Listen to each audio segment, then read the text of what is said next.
প্রত্যেক ছাত্রছাত্রীকে আমাদের অ্যাম্বিশন ভাইবসের এই মুহূর্তের নতুন একটি আলোচনা পর্বে স্বাগত জানাচ্ছি। দেখো, নেতাজি সুভাষ ওপেন ইউনিভার্সিটি থেকে যে সকল ছাত্রছাত্রীরা তোমরা রাজ্যের বিভিন্ন স্টাডি সেন্টার বা বিভিন্ন কলেজগুলোতে বিভিন্ন সাবজেক্টের উপরে পোস্ট গ্র্যাজুয়েট কোর্সে পাঠরত আছো, যারা তোমরা ওল্ড ফার্স্ট ইয়ার আগামীতে পার্ট 1-এর এক্সাম দেবে অথবা পার্ট 2-এর ছাত্রছাত্রী তোমরা যারা আছো, তো দেখো তোমরা কিন্তু জানো যে চলতি মাসে তোমাদের যে এক্সাম ফর্ম ফিল আপ চলছে, আগামী 23 তারিখ যার লাস্ট ডেট আছে। তো দেখো এই এক্সাম ফর্ম ফিল আপ করার সময় তোমরা কিন্তু প্রচুর ছাত্রছাত্রী এরকম আছো, তোমাদের যাদের যত টাকা ফিস আছে, তো সেই ফিসটা তোমরা যখন পেমেন্ট করেছো, তো পেমেন্ট করার পর তোমাদের অ্যাকাউন্ট থেকে কিন্তু টাকাটা অলরেডি ডিডাক্টেড হয়েছে, তারপরেও তোমাদের পেমেন্ট স্ট্যাটাস সেখানে কিন্তু নো পেমেন্ট এটা দেখাচ্ছে। তো এই রকম পর্যায়ে তোমরা অনেক ছাত্রছাত্রী ভয়ে ভীত সন্ত্রস্ত হয়ে তোমরা কিন্তু মানে রিপিটেডলি আবার তোমরা সেকেন্ড অ্যাটেম্পটে পেমেন্ট করেছিলে, তো সে পর্যায়েও পেমেন্টে তোমাদের টাকা কেটেছে, কিন্তু তারপরেও তোমাদের যে পেমেন্ট স্ট্যাটাস সেখানে কিন্তু এখনও পর্যন্ত নো পেমেন্ট এটা দেখাচ্ছে। তো দেখো এই প্রবলেমকে কেন্দ্র করেই তোমরা কিন্তু অত্যাধিক পরিমাণে আমাদের কাছে কোয়েরি সেন্ড করছিলে। তো তোমাদের এই মুহূর্তে করণীয়টা কি, তো সে ব্যাপারে কিন্তু তোমাদের সমস্ত রকম ডাউট আমরা এই আলোচনা পর্বে আলোচনা করব, ডাউট ক্লিয়ার করাবো। তো মূল পর্বে যাওয়ার আগে তোমাদেরকে বলবো, তোমরা যদি এরকম ধরনের এডুকেশন রিলেটেড, বিশেষ করে এনএসওইউ রিলেটেড বিভিন্ন আপডেট ইনফরমেশনসের উপরে যদি সিম্পল এক্সপ্লেনেশন পেতে চাও, তাহলে তোমরা কিন্তু আমাদের অ্যাম্বিশন ভাইবসের সাথে সদা সর্বদা জুড়ে থাকতে পারো। দেখো এবার আমরা তোমাদেরকে মূল আলোচনা পর্বে নিয়ে আসি। দেখো যে সমস্ত ছাত্রছাত্রীরা তোমরা এই রকম প্রবলেম ফেস করেছো, যারা তোমরা একবার পেমেন্ট করে ফেলেছো কিন্তু তোমাদের টাকাটা মানে ডিডাক্টেড হয়েছে অথচ পেমেন্ট স্ট্যাটাস নো পেমেন্ট, তো তোমাদেরকে আমরা সাজেস্ট করব তোমরা দ্বিতীয়বার তোমরা পেমেন্ট করতে যেও না। এবার তোমরা যারা দ্বিতীয়বারের মতনও পেমেন্ট করেছিলে, তারপরে মানে দ্বিতীয়বারও তোমাদের টাকাটা কেটেছে, তো তোমরা বলছিলে যে দাদা আমাদের দ্বিতীয়বারের টাকা কাটার পরও এখনও সেম প্রবলেম কিন্তু রয়ে গেছে, তো এই ক্ষেত্রে তোমাদেরকে আমরা যেটা সাজেস্ট করব, তোমাদেরকে বলবো দেখো তোমরা তৃতীয়বার পেমেন্টের অ্যাটেম্প্ট তোমরা নিও না।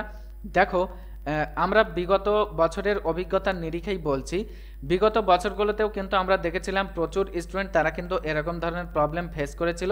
দেখো এটা কিন্তু অত্যাধিক পরিমাণে মানে সার্ভার প্রবলেমের কারণেই অত্যাধিক এই প্রবলেমটা ফেস করে থাকে স্টুডেন্টরা।